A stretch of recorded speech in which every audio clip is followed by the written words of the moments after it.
All right, the Reds, it's Talking Reds. Me, Gareth, Robert, Tim, Craig, Hannan, thanks for joining us. Shite outside, innit? The winter's come, autumn's come, crap that, innit? But we have got the Reds to look forward to tonight, and that's always good. Presenting I'm the weatherman. You know what I mean? Mate, I'm bringing all my skills to the yard this morning.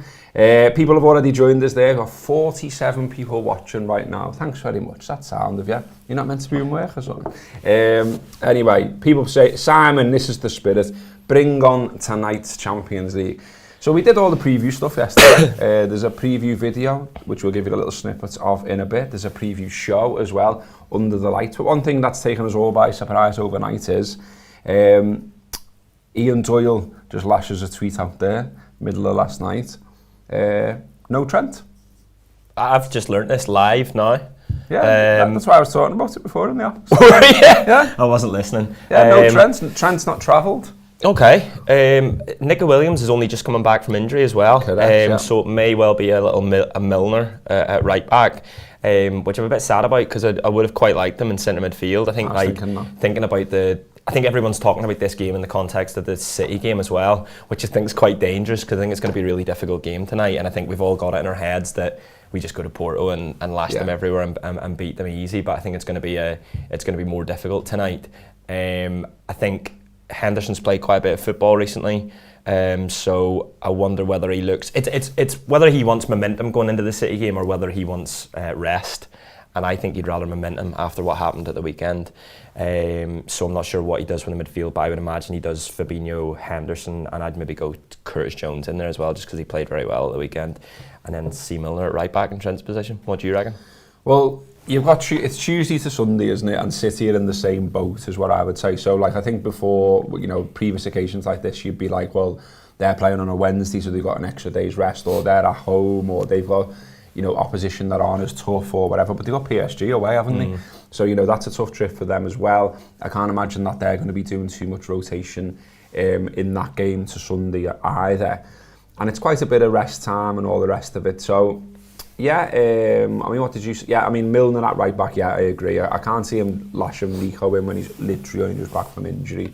You could do Gomez, but I kind of think he said once upon a time that Gomez is now a bona fide centre half, and he doesn't really see him playing at right back.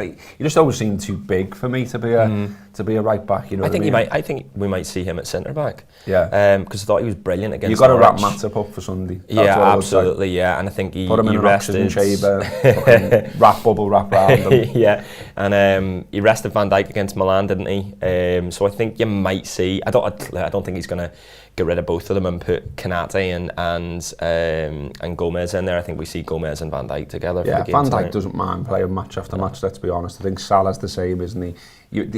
Players like that might be that if we can get up and get the job done by 60, you can start to sort of take them off. But I think you have to go strong. It's a strong group. It's a tough group. As you say as well, these are no mugs. So we've played them 8 times in Europe, 6 times in the Champions League. We've won 5, drawn 3. But I think this is like a better incarnation of Porto than previous Porto. So they were really unlucky not to beat Atletico in the first day of this group stage. They had a goal disallowed late on for handball, which was handball, but it was one of them, it was like a bit, you've seen them give them the other way. And they had the better chances, and Atletico struggled against them. So I think it'll be tough tonight. And I think as well, we've obviously been there and tonked them a couple of times, 5-0, 4-1. I think Klopp was trying to say in his press conference, like, we sort of look at that and say, well, that's a good thing. We've gone there and tonked them before. And he was like, I look at it and say, well, they want to beat us. Yeah. They've never beaten us ever in the history. They've won 2 European Cups but never beat Liverpool. Yeah. They'll want to beat Liverpool.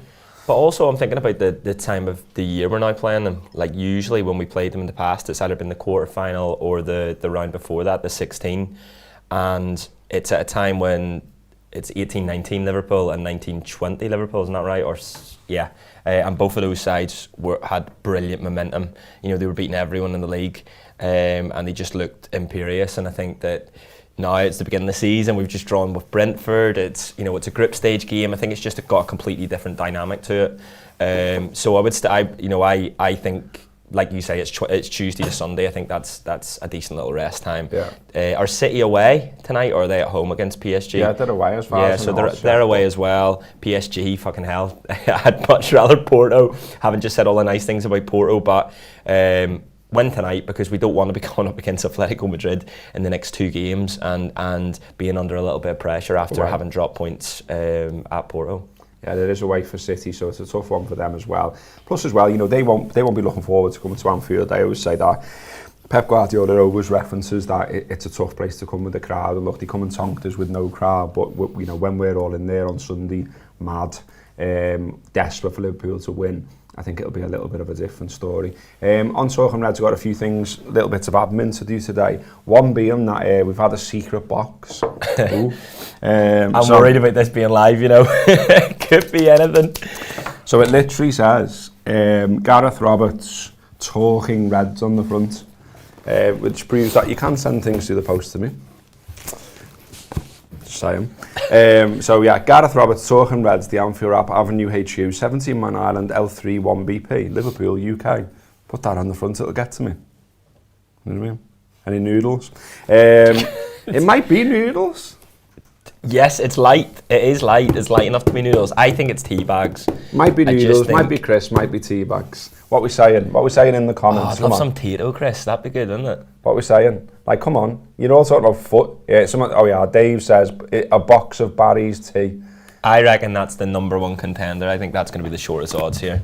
So it could be that. It could be something completely dodgy. Who's it from? It's from Barry. Oh, there we go. Barry Toland. Is he the Barry fella, do you think? In Letterkenny, Donegal. Fucking hell, Trevor. It might be a bomb. I mean, it might be, mate. So stereotyping the Irish there. Let's see what happens. We don't send them through the post anyway. The inquest heard that Roberts, 45, died on a live edition of Talking Reds. Lots of people saying crisp. Someone else saying some noodles. Some Buffalo Bills merch. Oh, there's a letter. This is the fact that this is live, honestly. Hi, Gareth. Hi, Barry. Hi, Gareth. You mentioned on Talking Reds last week that you'd never heard of King Crisps. Oh, crisps! Have you heard of them? No. Has anyone heard of them? No one's heard of them.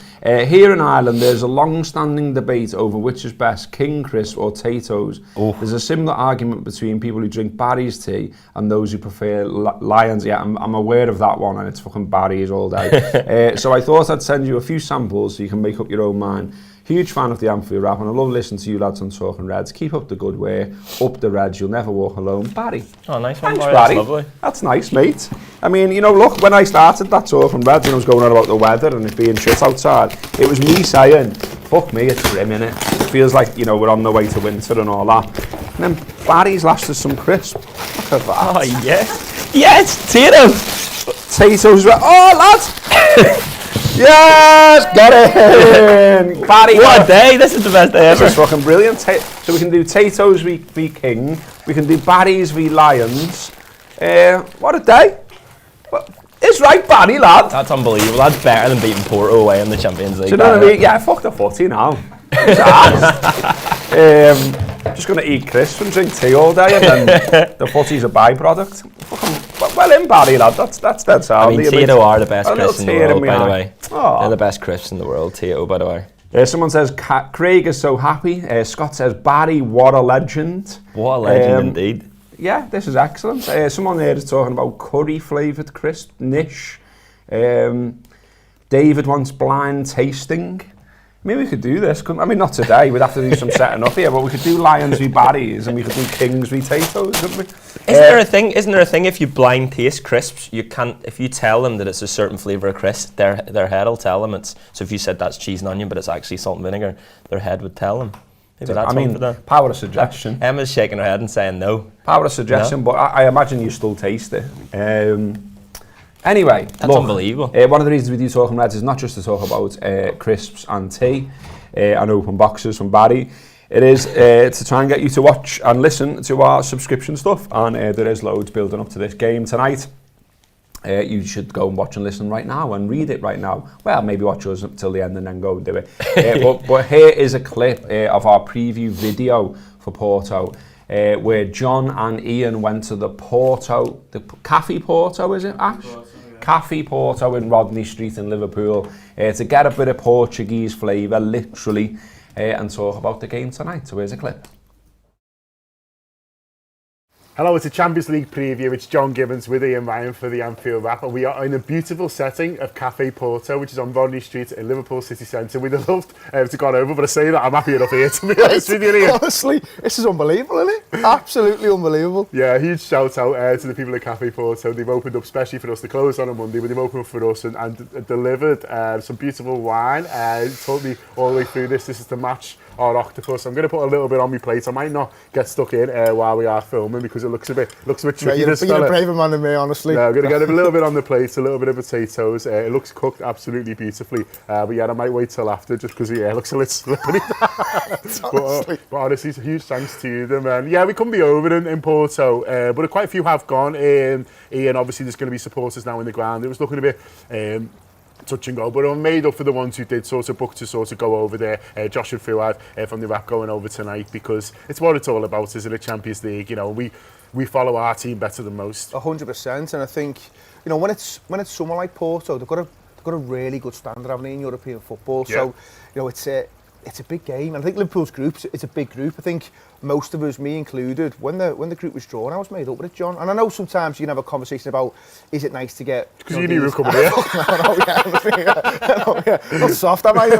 But sometimes you can have a conversation about, you know, maybe getting a slightly easy draw, and I understand that narrative. But I think because it had been a while since we'd certainly had fans back in grounds and, you know, been able to go away to Europe and stuff, it was nice to get big teams who've got a good standard in European football, and we've got a group like that. Let's have it right. Porto won the European Cup twice. Yeah. I think it was 87 and they went under Mourinho in 2004, don't they? So they are a team with pedigree, and I think there's no doubt Liverpool won't be taking this lightly. Okay, so that is a subscription video. If you want to watch the rest of that one, building up to Porto tonight, you can download the app, subscribe, get involved, watch it. You can also download the app, get some free tokens and watch it, and then if it is for you, please consider subscribing. There's stuff on the website as well, including a preview of the game where I talk a lot about Rocky Balboa. Very pleased with myself there. To find out more, go to theanfieldwrap.com and read it. Some boss comments there while that was being shown. People talk about the weather in Dublin. Apparently it's not very great. It's not very great here either. But what made me laugh is we got one saying, John gets a cooked meal and wine while Robbo gets crisps and tea.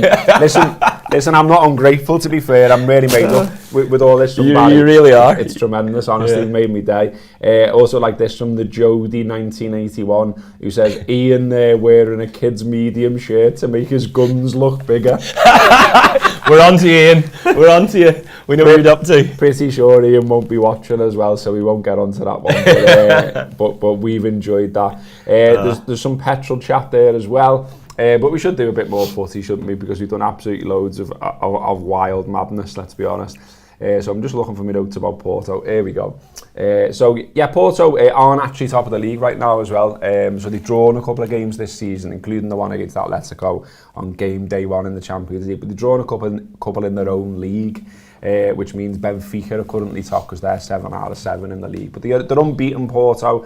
And they've got Grujic in midfield. He hasn't played much, but I think he played against Atletico, didn't he, as well, which is interesting. And maybe that's why they've bought him.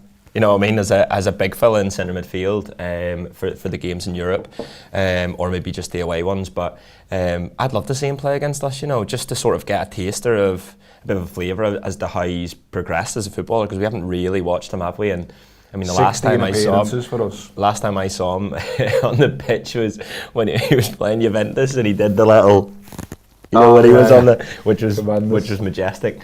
But yeah, look, I mean, it's the tired phrase of if Liverpool play their own game and play it to the standard that they can, we beat them, and we've literally seen that twice before at their ground. But like I said earlier, I think it's going to be a difficult game.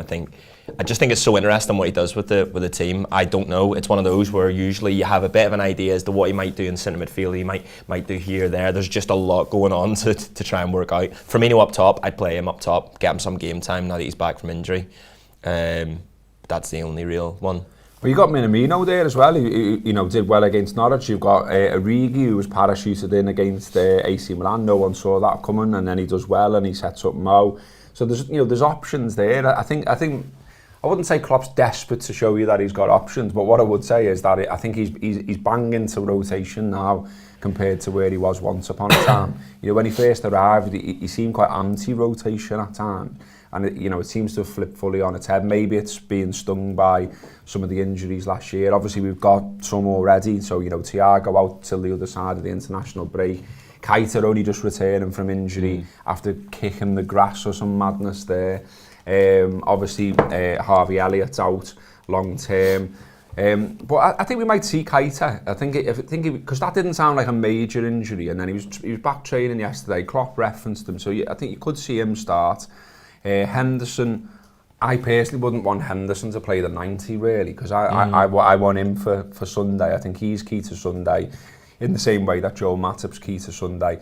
I think he perhaps goes strong with the forwards and gets it won, like I was saying before really, and then maybe you see subs. But as you say, who knows really, because he's been rotating a lot. Obviously Tsimikas is another one that could come in for Robertson. There's loads and loads of options. Wouldn't be averse to that either. Like I think, yeah.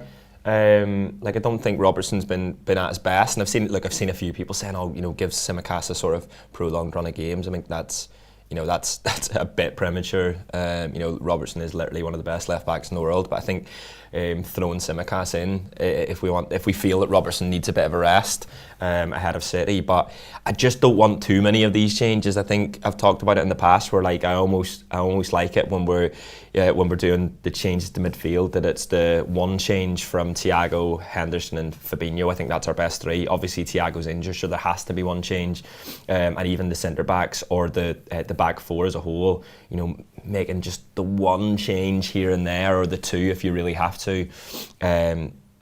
Not loads of changes for me. Hopefully, gain a bit of momentum into the weekend, and then smash City everywhere. I think I'm just thinking back to King and Tato here. I think on the next Talking Reds we are going to have to do a taste test here, aren't we? I think we're going to have to set it up with the boys, speak to the team. There's no fucking hope in hell they last till the next Talking Reds. It's got to though. Barry's gone to this great effort, and I think he wants to see us decide, because he's basically saying about it, the great debate of which of these are the better Chris, and then which of these are the better team. I mean, that's the better team. There's just no two ways. Yeah. Phil Keeley, if he watches, is going to be on my case going on about this piss, but it's just not no. To the standard of that. Do you know, we mentioned this on an AFQ recently, but I don't know how many of you will have watched, well, they weren't even videos, they were Facebook Lives about 5 years ago in the old office. Do you remember this, when we when Glenn had never had raspberries? we started to talk about how we needed to do more video. We were just a podcast, we needed to do more live video and stuff like that, and get that out on social. Personality-based stuff. Personality, put the personalities at the front of the content and the marketing, and for some reason people come up with the idea of tasting Glenn Price, who now works for Liverpool, tasting raspberries? Raspberries, he'd never had them in his life. And so the video content was just this. There was one where me and Sean were tasting honey for the first time, and we couldn't understand why, because honey's for bees. And honey's boss. It's not up to much, in my opinion. But it was captured all on Facebook Live, and it was very below par video content is what I would say in terms of the scheme of the Anfield Wrap. But maybe. I just don't, there's no way they sit in the office. You will have to find out, you'll have to lock them away. Get them in a locker. A couple of, there's people obviously defending Lions, which is always going to happen because some people do like it, but it's just Barry's all day for me. There's people asking some actual 40 questions as well. So there's one there about do we think Milner should get another contract, because you mentioned before that he could come in at right back. Other people there saying, wouldn't mind seeing him in midfield tonight. He's sort of constantly there, available, will do any job that you ask him to do. I don't know about another playing contract, but I'd love to see him sort of stay at Liverpool. But this is where I think there's maybe a problem in that, there's this rumoured Leeds thing, isn't there, that's been kicking around for a couple of years now about they might give him a year. And he might fancy that. He might. I don't know. I feel like that's the easy sort of one to link them with, isn't it? Leeds, like boyhood club from Leeds, blah, blah, blah. I think if I'm James Milner and I'm playing the odd game for Liverpool and I'm putting in the performances like I did a couple of weeks ago, where a match of the day they're literally saying I was first on the pitch for absolutely everything, and he'll know his own body better than anyone, so he'll understand whether he can do a job for Liverpool. He want to leave Liverpool in the high. He won't want to leave Liverpool with us all going, Milner's finished. Do you know what I mean? And I think that I'd love to have him around at the club, because I think you see the impact that he has, not just on the first team as one of the leadership group, and not just on the pitch as you've seen over the past couple of weeks, but with the young players, the likes of the Shrewsbury game a couple of seasons ago, where he's there and he's down at half time with them, and you hear the young players talking about how he's he's a big part of the culture at Liverpool, and he was Harvey Elliott. He was sort of teaching mentoring Harvey Elliott along, and Nat Phillips was another one. Nat Phillips, and so you hear all of these stories come out, and they're just the ones that you hear that leak out. But I'd have him around as long as he wants to stay. But whether that's as a player and whether that's it's mad that we wouldn't give Gini Ronaldo a contract because he was 30, but we've got James Milner still there running the show. People that saying, he got man of the match the other week, which Craig mentioned. People also mentioning that, of course, Leeds aren't very good right now, and every chance that they might get relegated, and that being the case, does he want to play in the Championship? I would probably suggest not. But we shall see. We know that the manager loves him. I did like the other day, by the way, that Ragnar Klavan did some content somewhere, and a line come out of that about that Milner and Klopp squared up to each other in the changes, and sort of no one was backing down for a while. But then eventually Milner did. Really good. But I don't mind all of that sort of thing, because I think that shows that shows a real sort of competitiveness and the high standards that they're trying to sort of hold each other to, and I think that's really important that you have that. You hear Roy Keane talk all the time about at United and how these sort of prominent figures, they used to square up and kick off of each other. I think that happens behind football clubs probably a lot more. Think of how many times you fall out with people at work, and then you kiss and make up afterwards, and football is just like a normal workplace. Yeah. So that'll happen. He's like Ram Man off He-Man, I always think, Milner. So I just kind of think, like, if you had a fight with him, he just sort of like launch his whole body at you. You know what I mean? And just ram you. I reckon he's having you, to be honest. Yeah, he'd beat me. I've met him, and like, I'm taller than him, I think, but like, Team Milner all day, batter me. Barry too. Have me on toast. The key bit about that story is that he backs down though. Like, if you don't want Klopp to be the fella that's backing down, it always has to be the footballer. Yeah. They can square up for as long as they want. They can kick off of each other. They can hold each other to account. When he subbed them, and then 2 seconds later they were laughing about it. Like, so maybe it was who knows? I never properly saw what Ragnar was on about. You would imagine a part of the leadership group, a part of their sort of role is to challenge Klopp, is to challenge the manager. And Jordan Singleton popping up in the comments. What's he doing? Says score predictions for tonight: 2-1 Linfield. I reckon. Fuck the Glens. He says, not me. I've been there and watched that game. I'm not fucking getting involved in all that. What are you saying, Craig? Big game back home. I'm going to go the Glens just to annoy Jordan mainly. I don't care either way. There you go. There's people mentioning about Tony in the comments as well. Obviously did well against us at the weekend, perhaps too well, and then it came out obviously on his Instagram that he is a Liverpool fan, and he was saying how great it was to play against Liverpool. So people making the obvious link now, like, what about him for Liverpool type of thing. I think someone sort of answered that already in the comments and said, well, let's see where he's at the end of the season. Let's see what his stats are like, because he's been dead impressive. There's no two ways about it. And 33 goals last year in the Championship. But let's see how he cuts it season long in the Premier League. But he was decent, wasn't he, against us, unfortunately. So yeah, I reckon we've done enough here, haven't we? Should we leave it there? So thanks again to Barry for the crisp and the tea. Someone in the comments said they wanted to send us something else. So if that is the case, we are at the Anfield Wrap, Avenue HQ, 17 Man Island, L3 1BP. All stuff gratefully received, and we'll chat bubbles about it on Talking Reds whenever you want. I reckon we should do something with this. I think all of this is content, so we'll speak to the rest of the team. But thanks for all tuning in. Thanks for your comments. Thanks for watching. Thanks for liking. Thanks for supporting the Anfield Wrap all this time. And up the Reds. Let's hope we get a good win in Europe tonight. We should be doing all our stuff afterwards, as ever. Up the Reds.